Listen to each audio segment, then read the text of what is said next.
Hello guys, nagbibigay lang pala ako ng kunting idea sa mga bagong technician dyan or sa mga hindi technician na gustong matuto magtanggal ng password.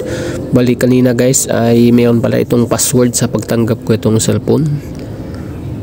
Bali ang ginawa ko lang mga guys ay pinatay muna ang cellphone at i-on mo ulit guys at sabay pindot sa volume up.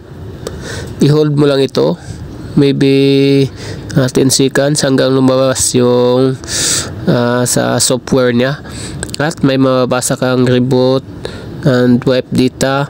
Piliin mo yung wipe data guys at pindutin mo yung power switch kasi yun ang okay. Pinili mo yun wipe data. So after that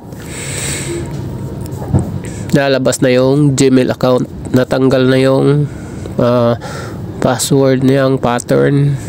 So ang problema na naman ulit ngayon ay yung Gmail account. So ang ginawa ko mga idol, kasi wala po akong gamit na laptop kasi nasa bilyaran lang po ako noon, ay kinuha ko yung SIM card ko sa kabila kong cellphone, SIM card na may load, at in-insert ko dito at yun, i-open mo yung Gmail account mo dito sa cellphone na tatanggalan mo ng password. I-on mo yung Gmail account mo,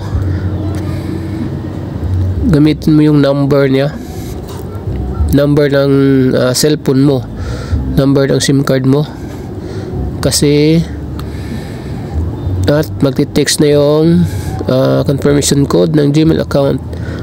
At yun, pag mag-text na yun, ibig sabihin ay okay na, ay ma-open mo na yung Google account. Okay, so pag na-open mo na yung Google account o Gmail account dito sa cellphone, ay ibig sabihin okay na.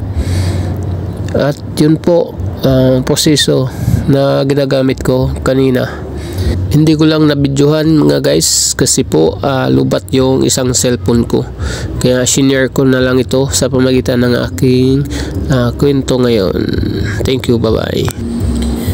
Version 11 pala ang cellphone nito guys, at ang model name nito ay Infinix Hot 12 Play. So ayun po, sana ay may nakukuha kayong idea sa pagtanggal ng password. Thank you, bye bye.